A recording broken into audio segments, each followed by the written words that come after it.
好，接下来看看中东局势。中东局势这里真的是没有一天能够安稳的啦，甚至更严峻了吗？10月7号之后，被说是10月7号这个攻击事件里头更血腥的一次是在对以色列来讲啊，以色列攻击的当然更血腥了。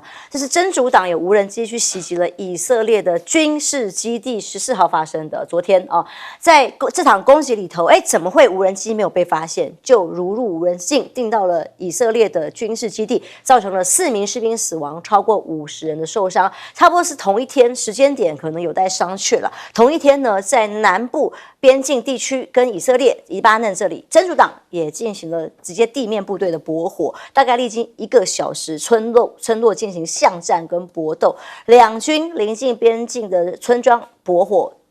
这样的对抗啊，好像黎巴嫩也不如真主党也不如外界想的这么疲弱，仍然持续的各种进攻在进行当中。而以色列被说，你难道跟联合国宣战了吗？怎么回事？因为现在已经不是第一次了，他去攻击联合国驻当地的维和部队，这次又来了，又是昨天他去联合国位在黎巴嫩南部边境村庄的拉米耶哨站，遭到2辆以色列的这个坦克硬闯进去，还在里头释放烟雾弹，逗留45分钟之后离开。当然，他有各种说辞说啊，因为我们其实是在这个有人员受伤什么需要才那边掩蔽啊等等，但各种的理由仍然是让联合国其他相关的单位没有办法接受。联合国秘书长就谴责啦，攻击维和部队是违反国际法的，可能构成战争罪。美国媒体呢，甚至报道是说，以色列准备把联合国也加入到攻击对象的行列吗？这也太夸张了吧！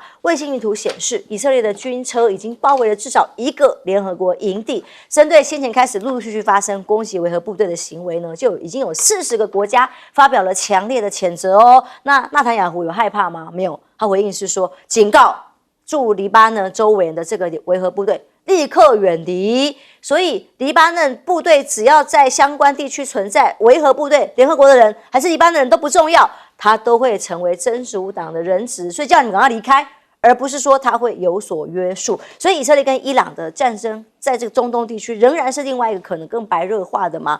以色列防空有告急吗？因此有可能遭到伊朗的攻击吗？美国立刻又增派100名士兵去干嘛？加萨战争以来，帮忙派大量的士兵是用来做萨德系统的驰援，最快就可能要7天之内就要抵达当地。那美军海军的中东发射导弹被说这个超补给速度很快这么多的这个量一直给，那以色列打得很快。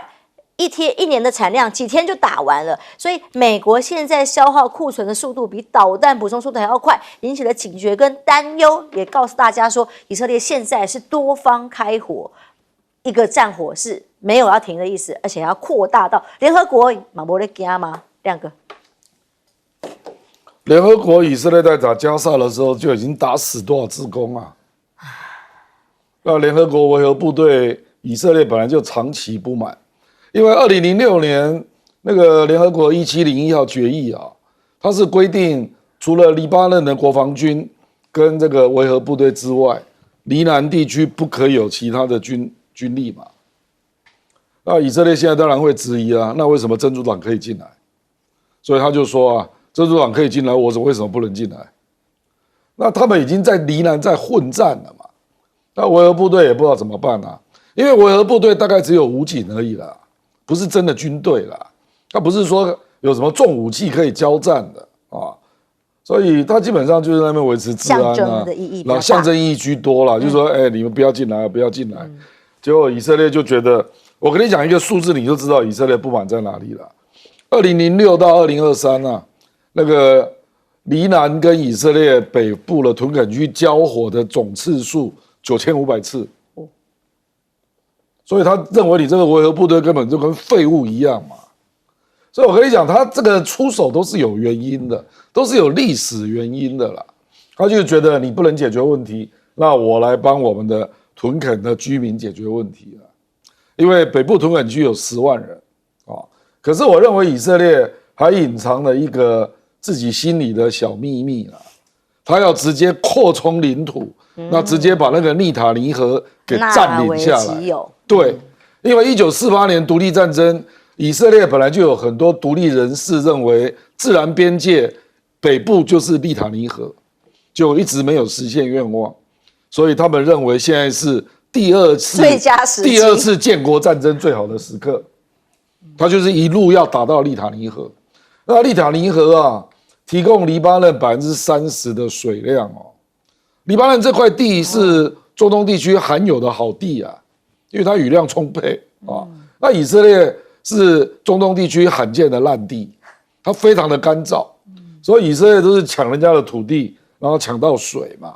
哦，比如说约旦河西岸啦、加萨啦、戈兰高地啦，那现在眼中看到利塔尼河，这个都是有水的地方，肥美之地，有水的地方。所以我跟你讲，我认为这个战争不可能停止了，因为他已经豁出去了，因为他所有的行为从加沙到这里全部都违反国际法，他不怕啊，因为他是小肠啊，美国是大肠啊，美国就在安理会帮他否决所有的事情啊，他都没事，而且还拿萨德飞弹去给他，就是知道他如果再去打伊朗，那需要有一些地对空的那个防御，就是这样啊。源源不绝的得到美国的支持，所以总统大选之前，这动作只会更激烈，不会停咯。休息一下，马上回来。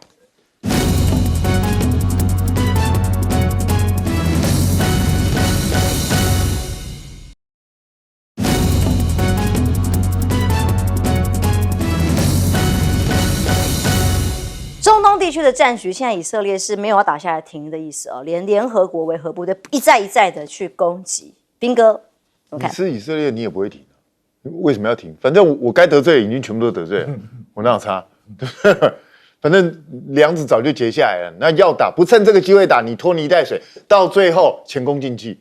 对以色列，他的选择现在这样，他现在选择很单纯，就是加沙走廊我也要，黎巴嫩南部我也要，反正我都已经打了。对，反正该谴责我的国家也全部都谴责了，40个哎。对啊，那就不啰嗦了，就继续打。那联合国部队虽然以色列表面上还是说啊我误击啊，那个不好意思，这个是我们只是要暂时休息，是哪一种休息法？会开坦克车直接把人家门都撞烂，然后冲进去休息，有这种还丢烟雾弹哎。他那个就是在逼走联合国维和部队了。现在是稍事警告。我跟你讲，如果联合国维和部队再不走，他会更激烈。我跟你保证，因为到最后联合国维和部队还是要走，因为刚亮哥也讲嘛，他不是一个正规跟你作战的部队，他只是维持治安的，好吗？到最后他压力太大，这些人也是生命啊，他为什么要留在这边跟你拼？到最后就是撤走。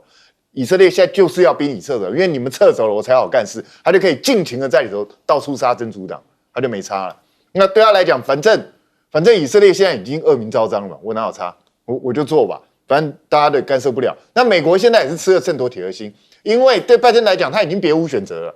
现在选战剩最后这几天了，你想想看，假设你现在不帮以色列，以色列如果吃了个大败仗或怎么样，或是遭受到惨重攻击，更惨。对啊，对选情来讲不是更糟？所以他现在别无选择，只有全力去帮以色列。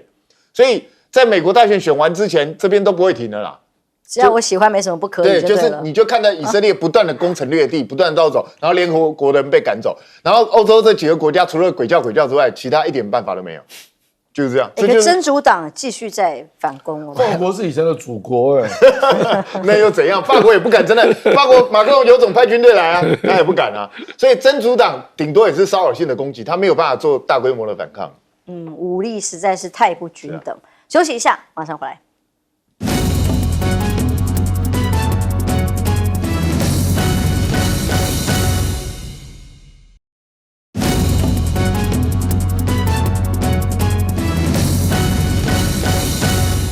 以色列现在对于不管是北部真主党这里的攻击黎巴嫩或伊朗有没有可能进一步进犯，现在都还在关注。但无论如何，现在已经引起40个国家谴责，就是因为对维和部队也出手。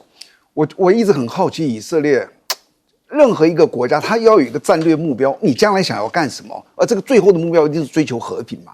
那以色列这样可能和平吗？他报了就谁打我就消灭谁。那你要消灭谁呢？真主党、哈马斯都是这些恐怖组织。你就算把它通通消灭吧，我们先不要说多难，通通让你消灭了，接下来你要跟700-800万的巴勒斯坦人在那里，你要怎么相处？我告诉你，从10月1号到现在开始啊，10月1号到今天，以色列发生了4次恐攻。10月1号，特拉维夫的南部有一个捷运站，2个枪手打死了8死20伤，然后接着10月6号有一个枪手扫射一个中央巴士站，2死10伤。然后10月9号，以色列海德拉有一个地点，那个人没枪了，拿了一把刀，在4个地点杀了6个人。好，接下来看看的是，当然利剑演习 B。是大家所关注的议题了。我们来看看，从今天早上5点钟，央视所发出来的消息，第一时间，在央视的高的这个收看率里头，台湾当然立刻也开始发酵，但是这个央视到现在为止累积大概200万看过直播，那现在到3点09分左右，累积有864.4万人观看，这是大陆的观众如此。那其中很多的关键字是包括说，要挑衅越甚就越挑衅。那么就会越勒越紧，这就是围台军演的核心的要恐吓的内容。其中台独是死路一条啦，台湾自古以来就是中国领土啊，这种热度在微博上都非常的高。而这一次被关注到的重点，我们上一节也讨论到了，第一次出现的是要港要域封控，什么意思呢？不只是海域外面更近的这样的距离的包围之外，还有这6个小点。这6个小点是什么？包括了基隆、台北、台中、高雄、台东、花莲，把6个港口给标出来。联合利剑 B 的演习里面，演习区域是要让这个6个港口没有办法有进出航线，各种的进出的港口，通通被封之后会有什么影响？其中传出来一个说，我们国天然气的船这个有船只2次的掉头进不了台中港吗？我们很大量的需要由外面的港埠进天然气到台湾来，这个是大家都知道，也一直在提醒跟讨论的事情。结果呢，这个报道，这个传闻里面说，天然气这2次的掉头里头，都是因应了有环岛的演习在进行当中，有海警船等等，让他们没有办法进到台湾，没办法进港。中油当然发了新闻稿驳斥，说这是假讯息啦。但他们怎么驳斥的呢？他说网传所提的这个船只这个有编号的船，其实在10月12号就抵达。那因为港区没有锚泊区，没有办法停泊，所以在周边巡航，等到卸收时段才进港。他严正澄清说是错误讯息。可是真的，如果说硬要用演习的方式让你没办法进港的时候，也不是不可能发生。能怎么做呢？中油也只是否认吗？那进一步，我们有多少的时间可以撑这个天然气呢？因为海巡署这次要因应的就是什么？中国海警有4个编队参与了军演，这个军演里头也包括了围海的这个周边。那么航线里本来呢没有列入禁制水域，一直强调，我们现在新闻稿里面都说，哎呀，还没有进到我们禁制水域。但是呢，现在如果真的进到禁制水域，或者是做了更多的包围的时候，这次他已经4个编队来了嘛，已经告诉你我们可能会怎么做了嘛。那到时候我们又要怎么因应呢？因为上次海巡署的各种的船滑进来都不知道啦，或者有冲撞，那很久才发现啦等等。那这一次我们上一节跟大家特别比较过了，第一次2022军演是裴洛西来的时候，这个蓝色的区域其实相对远，虽然当时有导弹的试射。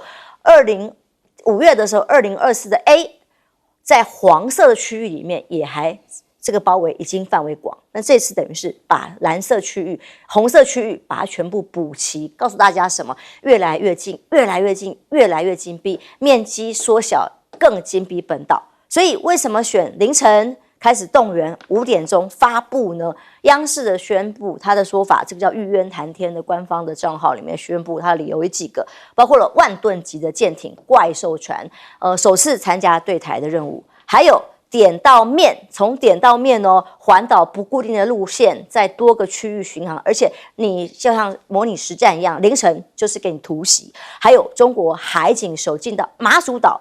上次顶多到金门，这次直接到马祖所谓的限制水域完成，他们说是对台靠陆一侧所有的外岛执法管控，从本岛到外岛都进行了所谓常态化执法巡查的时候，这次是 B 的特色但是多久不知道。但解放军要测试美国吗？韩国的媒体高度关注因为这个牵涉到相对的这个亚太这边的区域的关系。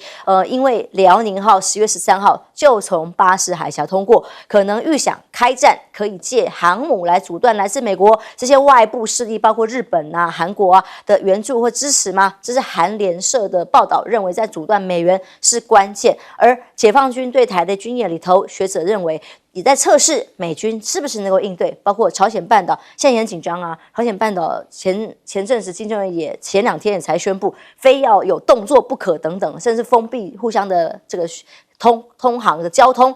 那台海的双危机如果跟朝鲜半岛的双危机同时发生的话，会怎么发生？会怎么做？淡大国际事务的战略所助理教授他认为，林颖佑认为，推测啊，在这个时间军演，目的是要测试美军有没有能力同时应对2个危机同时发生的可能性哦。亮哥怎么看这一次利剑 B 的演习差异，还有可能的影响？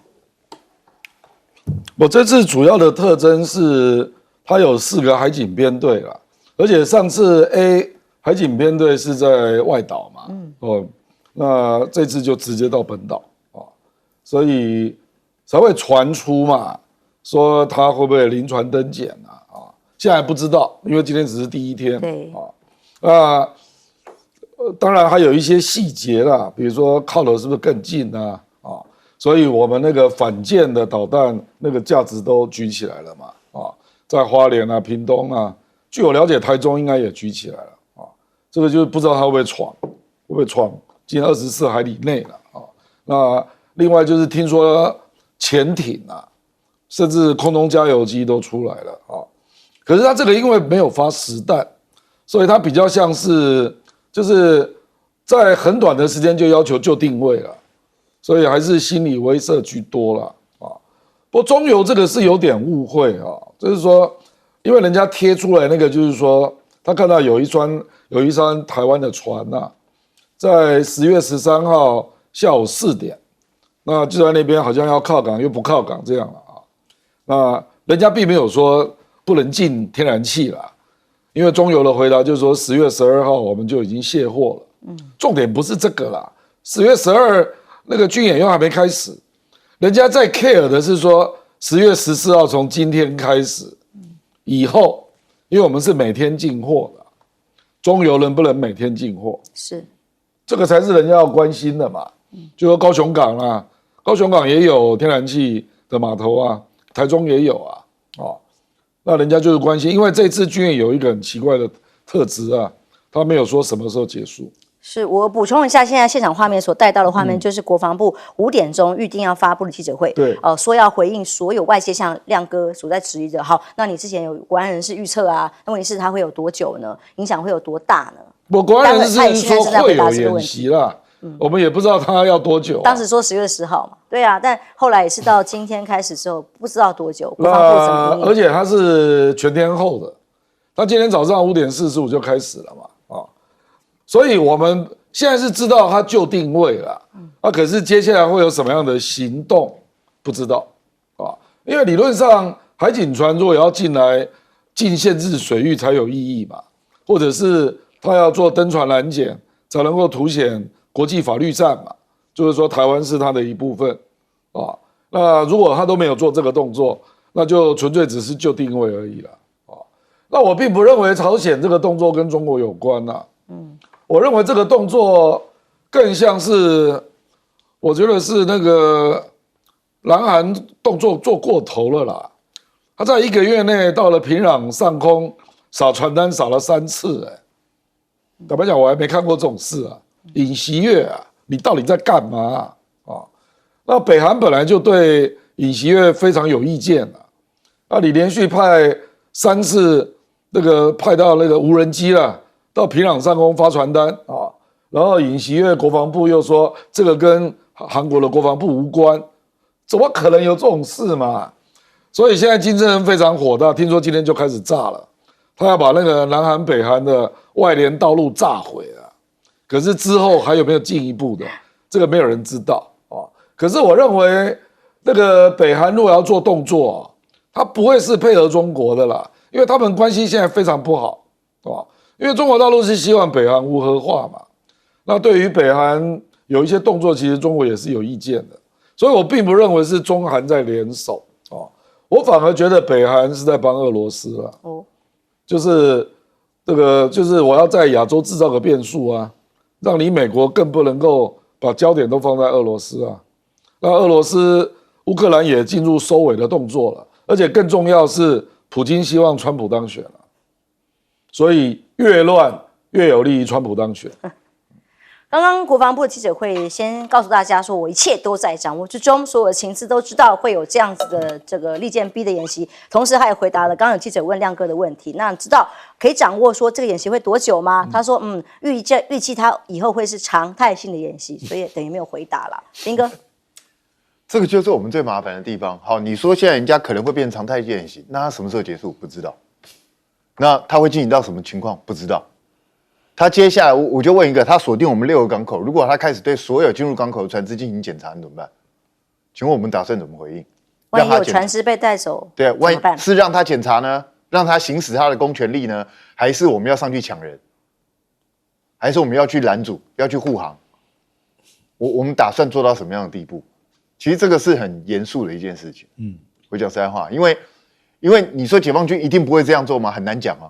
因为他这一次可不是只有海军哦，他是连海警一起去哦，所以他很显然就是要把以后他在台海周边执法常态化，而且要告诉所有在台海附近航行的船只跟国家，以后这边就是我说了算。那我们怎么去面对这个态势？因为你不能够对这种事情视而不见哦。你知道，你一旦视而不见，以后人家就认定那这边执法就是中国海警，那以后我们的主权就消失了。所以这个对台湾来讲是非常严肃的问题。那我觉得国防部是不是要更紧密的给国人一个交代？那我也觉得很奇怪，就是我们到底是什么时候知道他要演习的？因为在我看来，我们好像是被突袭。虽然国防部一直告诉我们说我们全程都有掌控，可是你要知道，他的船他是说今天凌晨5点开始演习嘛，可是实际上他是船他不可能瞬间他没有任意门直接在那个地方出现，所以他是早就已经先到那边去就定位。那我们当时知不知道他们在这6个区域就定位，我们晓不晓得？后面还全程直播对啊，人家全程直播给你看。那请问一下，我们到底什么时候掌握？昨天吕律师舰长就说海警船在南下。是啊，昨天啊，是啊，对，就是连吕律师都已经掌握了，那国防部有没有掌握？我就在问这个问题啊，因为你看哦，人家宣布早上5点钟演习哦，国防部我看他到8、9点才开始回应。那你们真的掌握了，还是你们回家睡觉？我担心的是这个，我们会不会全程状况外，然后现在急急忙忙的说要开国安会议啊，干嘛？我觉得国安会议不是昨天就应该要开了吗？因为你都已经观察到他们有不寻常的动向，不是昨天就应该要先密切监控，看他到底要做什么事情了吗？因为这是很不寻常的。央视5点宣布，8点开国安会议。是啊，所以这不是很怪的一件事吗？所以我们真的有料敌机先，我们真的有知道解放军跟中国海警想要干嘛吗？我觉得这是很麻烦的事情。那当然，现在是个多事之秋啦。美国目前在这周边完全没有任何航母，所以他想帮你也没得帮。然后我们那个 LNG 船，因为很多人看到的是，你知道人家为什么会起疑吗？因为那个船的航机是它先往里头走，走了之后又往外出来，然后又往外出来之后又往里头走，往里头走的时候又往外出来，所以。中友那个解释在我听起来不太通，为什么不太通？他说是因为没有泊位，没有泊位，他有没有泊位？他不会用无线电问不能够对先通报吗？他还用尝试，我先来几个位置啊，不行我再出来一下。我们平常停车才会这样吧？你那个邮轮要行进，那个是花钱的，开什么玩笑？他不但在那边运动，你以为不用钱啊？那个油料多贵啊！他怎么可能做这种傻事？难道他在玩游戏吗？所以，我真的觉得很多东西还是直接告诉我们真实的讯息，不要再糊弄我们。舰长，其实很多人在关心这次演习的兵力啦、什么船来啦、怎么样啦、飞机啦。其实，在我来看，这些都是次要的，真正那是第二个，才是他来什么。最重要的是，为什么他来了？我们国防上常讲，存在就是力量，就怎么不是我们的兵力到他那里去绕呢？为什么是他来这里绕我们呢？你知道，就是因为双方的这个实力差距太大。那第二个，在整个的两岸的军力的这种互动你要知道，解放军掌握了主动，我们这里是一个被动。所谓的被动就是何时、何地、何兵力、何种方式，我刚刚说的这4样，完完全全掌握在解放军。你能够做一个改变吗？你能够让他说，你今天不要在这吗？你都没有办法，就是差距很大。那你看今天的股市，我今天早上很关心股市，一开始跌了100点左右，后来一路上去，后来又一路上去了，最后还涨了红的70几点大概70几点。问你为什么这么近这么危险的一个演习，人民都不怕呢？那你会发现他可能是不是都习惯了？外资都很惊讶，台湾很镇定。那过去都是这样。我还要再问的，我们国安团队是不是也很镇定？是不是赖清德其实心里也非常笃定的说，嘿，其实他都是这样子的，过去演习都是这样的。如果你们真的这样子想的话，我提醒以下这4点：第一个，美军是2战以来最脆弱的时刻；第二个，解放军是2战以来最强大的时刻；第三个，世局是2战以来最混乱的时刻，而且最接近3战的时刻；第四个，这个习近平是毛泽东以后权力最集中、最强势的一个领导人。我刚刚说了4个最哦，最，通通对谁不利？对台独不利。所以我非常殷切的期盼赖总统，你能够去想一想，为全民去想，不是你一个人的那个执念，你要想怎么样，你真的要去想一下。因为我知道备战，也许你能够找到一个避战的方法，但是备战之外，一定还有一个沟通嘛，你要想办法跟对方去沟通。沟通是一个政治手段。只有政治手段完全解决不掉的时候，才用军事去解决。你现在是完全不沟通，完全大家就这样相互不往来。如果你一心一意的叫做备战，希望避战却不沟通，最后的那个避战也是避战，但是是必然的避，而不是躲避的避。你们在寻求一个一定对撞，一定是这个会打起来的一个。那最后我要讲一个海警哦，这次可能海警在这里，大家可能不太了解海警。海警就是海上警察。对啊。如果今天他来临检你，我先跟你讲，按照国际法的规定，你就是要让他临检，你不要去保护他什么什么，那是违反国际法的。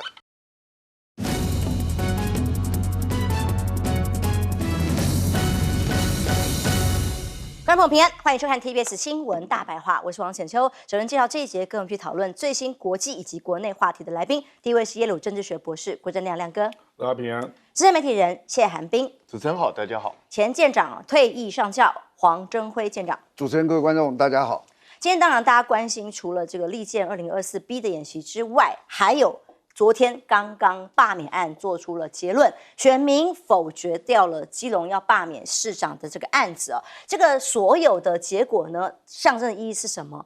不同意罢免票86014，同意罢免69000。这个以得票的票数比例来讲，55.16%的不同意，对于这个象征的意义有其必要。尤其是这个同意啊，44.84%所占的票数，是不是跟过去2022的基隆市长选举比一比？得票数跟得票率就大概知道结论。得票率来讲，当时2022谢国良得到还是52.92%，当然投票率不一样了哦，这次是50%的投票，这次上一次70%，但是以比率来讲，52.92%等于这一次反而让他整个得票率还上升了2到3个百分点。那泛绿的票数来讲，反而下降了1万票左右吗？那这样子的比例对于上次的绿营过去的结果这几次来讲，反而是一个警讯。谢国良除了过关之外，也测试了他可能可以吹出来的最大能量吗？当然，这一次韩国瑜扮演一定的角色，包括最后来站台啊等等的，而跟他上一次罢免案高雄的比例比一比，当时是比较低调的冷战的方式的，没有要吹不同意票的，所以当时投票率也才42%而已。这次投票率算高，而不同意票所占的比例当然低，而同意票几乎是所有的票数集中在所有罢免的人士这一边。而王浩宇啊，当时被罢成功，投票率也才2%8%。罢免成功的陈柏惟5%1，算高的，少数跟这次比起来，少数算高的哦。那因为他的仇恨值相对的高很多。那黄捷跟林昶佐罢免失败，投票率都不高，投票率都只有4%1左右。但是在不同意票这一块，黄捷、林昶佐胜了，但1万票左右的差距，或者像林昶佐差距更近，其实就差一点点。所以这次谢国良的罢免案，当然在数字上还有投票率上都占有了一定重要的指标性。那算是蛮高的这个投票率，谁的仇恨值高，谁能够让选民出来投票？包括仇恨谁，本来是要仇恨谢国良才会有同意票出来嘛。那如果不同意票出来，教训的是谁？只有林右昌吗？还是也有赖清德总统呢？那林右昌说他的回应很有意思，因为这段时间以来，林右昌不断的发文，甚至感觉有点焦虑的、投票当天还忘记带身份证啊，跑回家去拿，是不是真的有点紧张，很焦虑呢？快要比谢国良还紧张吗？他的回应是，这一次的罢免案并非传统选战。有意思的文字来，我早上看到这个文字就非常有意思。他说没有谁胜谁负，这样子吗？没有谁胜谁负吗？要面对7万罢免民意，请谢国良市长未来要重视民意的倾听。那难道不同意罢免不也是一种民意吗？那民进党在基隆得票率可以说是每况愈下。过去林右昌也曾经拿下10万票啊，得票率也很高啊。但从之后呢，从蔡适应10万票47.29的得票率啊，后来几乎都是3.9、39啊、33啊，等于都是越来越低。那林右昌这一次是不是也代表了他对于基隆的选局有非常不断的在弱化的情况？是不是也影响了他下一步可能的这个接班啊，这个选新北市啊，所有的阵图呢？而赖清德是不是继续要下军令？搞大罢免时代，现在传出来的是说下一关叫做新竹的高虹安，最近传出来说要对高虹安民团要出手啦。下一棒接手的是新竹，接棒完成，基隆做不了的事情，让基隆来接棒民团10月还加开场次，小蜜蜂出动，第一阶段的提议联署人数出炉了。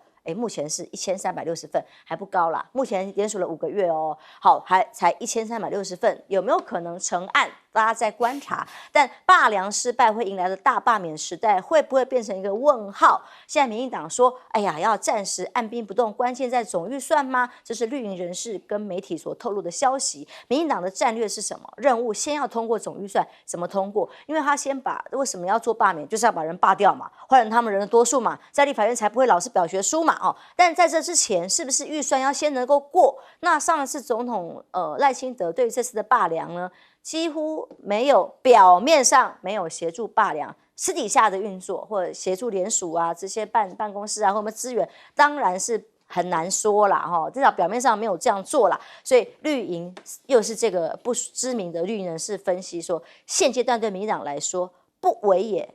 不是不能也，后续观察政局发展，如果民进党被逼到绝路，也就是说总预算这个案子，我跟你们在野党讲，你不让我过的话你不跟我沟通的话到时候走上罢免的路，大家一起摊牌啦，要硬干一起决战所以这个才是会真的开启大罢免时代的开始，看起来又是一个威胁硬干的这样的论调。亮哥，这次的选举结果对于赖清德来讲，会伤吗？还是只有林右昌？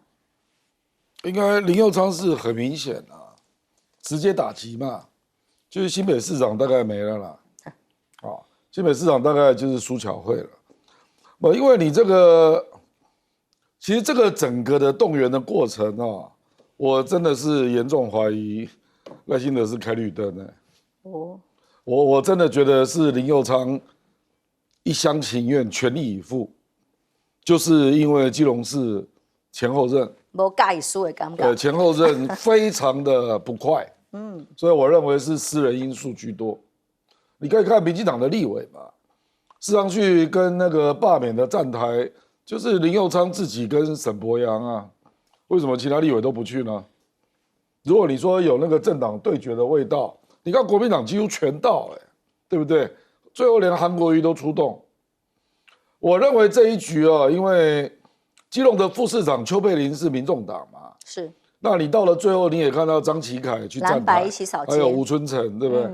所以这一局给民进党最大的警讯就是蓝白合天下无敌了，所以你如果说要搞罢免，是不是？那民进党就先问吴思瑶你要不要被罢免？我跟你讲，吴思瑶如果蓝白合100%被罢免你要不要玩那吴思瑶如果被罢免，吴佩益一定被罢免，因为吴思瑶的得票是47嘛，吴佩益是42，你怎么弄那个民进党设定的罢免第一名，我们随便讲好了，岳元之，岳元之你都不一定会过了，所以我跟你讲，我觉得这个氛围对民进党是极大不利了，因为现在你就是把蓝白给搞在一起了嘛。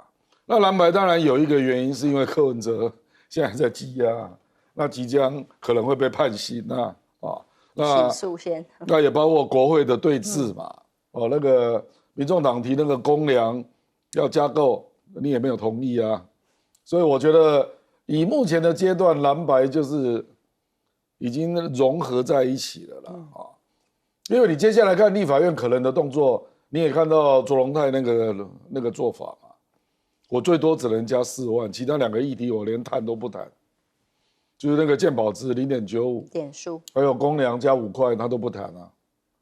所以你说立法院怎么可能不对峙啊？而且还有国会改革法案呢，会不会卷土重来？那接下来还有一个议案，我跟你讲，蓝白绿一定大对决的啦，就是财政收支划分法。它等于是一下给你砍掉，我看有砍掉将近30%几就是中央统筹分配的额度大量减少，从5000多给你砍到是3000多所以我跟你讲，这个会期那个朝野对决的氛围一定非常重那重的情况之下，要搞罢免就是在对决啊。那对民进党100%不利啦，你怎么弄啊？人家可以反罢你的人多的是啊，我就看到说，这个罗廷伟到底在紧张什么？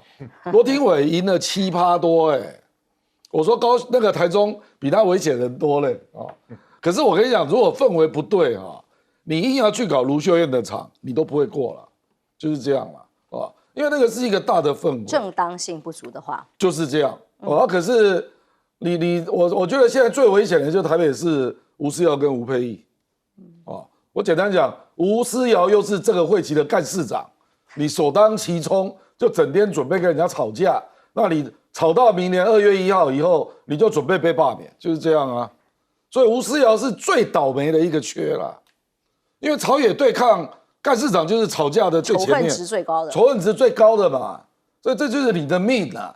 谁叫你要当赖清德的这个冲第一线的人那这个情况之下，我认为赖清德的民调也是继续往下跌了，我看不到他有升的机会了就是你搞成这个样子嘛，那国民党我觉得最后可能也许会去讨论策略了。如果说他那个我们知道那个补偿那个进发的那个部分，行政院如果都不过，对不对？那国民党只好通过弊案结果我就通过预算没关系，我宣传费给你砍到0，这个就是报复审查嘛，我一切合宪大家都来玩我认为国民党一定会有几个动作会非常戏剧性，因为你要这样搞嘛，那大家都搞戏剧性一点宣传费就给你砍到0然后财政收支划分就硬给你过，让你中央统筹少掉2000亿，那光电预算你那个能源政策不辩论，那也不会审补贴台电，不就之类的啦，就广义的这样能源政策的大辩论所以我跟你讲，这3个议题对民进党都是极度不利啦那你不然你就来吵嘛你还以为你这样会得分我跟你讲，你到时候你就知道，当蓝白合的时候，民进党只有跪在地上的份不过赖清德总统过去风格不太有那个软化或者是妥协的潜力嘛，除了对蔡英文前总统以外，他几乎没有这种软化或妥协的潜力所以接下来是不是硬干呢？那如果新竹的话，高虹安其实他在官司上现在已经被暂停职务了，现在去罢免他又是什么意思呢？这个就是追杀到死就是这样一件事很简单他们认为他们有机会把新竹拿回来，为什么不干？直接派人对啊，他不用选对啊，因为他等于直接没收了对，不用代理了，对，就不用代理了。所以对他有利可图的事，当然会去做。所以这位不知名的绿营人士，什么叫不为也，非不能也？不是你们也是在等一个对你们适当的时机嘛。如果有利可图，民进党怎么可能会不做？难道民进党还在乎朝野和谐有人相信这种事吗？赖清德现在的作为，整个立法院的作为，是在乎朝野和谐的政党在做的事情吗？根本就不是嘛！你们从头到尾就是想要搞罢免这个活动，只是现在你们发觉基隆这一仗输掉了，整个情势有变化。你有没有注意到，从这个昨天到今天，他们一直不愿意承认这一场他们输了。对林右昌说没有胜，也没有负，没有胜负的话，那你在那边鼓吹什么东西你有毛病吗？你们鼓吹了1个礼拜，对不对？那既然没什么胜负就平常心看待，根本不用去讲这个事情啊。所以不要在那边自欺欺人，这一仗就是民进党输了，而且其实输得很难看。我讲实在话，他们现在一直在讲说啊，你那个谢国良还不是流失1万多票？你要不要去看看投票率啊？你们流失的比人家更多，好不好？整个泛绿垮得一塌糊涂啊！你们冲成这样子也冲不到7万票。基本盘有说出来啦，就最基本的。那就是最基本盘而已啊。实际上他连罢免门槛都没到，其实很难看。讲实在话，这一仗其实已经大伤林右昌的威信。林右昌本来想借这一仗作为他能够去角逐新北市长的筹码，现在已经没了啦。我认为甚至搞不好过一阵子林右昌秘书长都会被换掉，因为民进党现在在乎的是战功啊。那你上来到现在没什么战功，就是拼命吃败仗，那我要你这个人干什么？一点用都没有啊，不就是这样吗？所以我觉得林右昌自己要去注意，也不用在那边大话一大堆啊。那导致接下来民进党会被罢免，我认为他继续会，他一定会，因为很简单嘛，现在国会已经形成一个僵局，那赖清德也不愿意退让，那在不愿意退让的话，唯一能够改变这种僵局，对赖清德来说最好的方式就是把国民党给罢掉。可是人家可以反杀啊。是啊，是可以啊。那民进党向来认为说我们不容易被罢，你才容易被罢，是啊。可是真的是这样吗？谢国良怎么被盗？对啊，试试看哈。因为你看过去劳民伤财而已。过去被罢免成功的例子，除了韩国瑜之外，其他全部民进党。对，不就这样吗？就这么简单呢。所以民进党不要忘记，因为你们的人常常有一些出格的言论，你们的仇恨感是蛮深的，而且注意力是很高的。罢免最怕仇恨感不深的人。谢国良为什么罢不成功，就是因为他仇恨感不深。你很难罢他，因为说真的，你要说他做了什么好事，说真的我也搞不太清楚。可是你要说他做什么坏事，我也不知道，也讲不出来。对啊，就是这么简单嘛。你这样就很难去罢他嘛。可是刚亮哥已经讲了，吴思瑶啊、吴佩仪啊，你们本来差距就低的。那如果你又为了民进党在冲锋陷阵，那你累积很高仇恨值，那就刚好被人家针对而已，就这么简单。那至于蓝军，很多人说哇，那我会不会被罢免啊？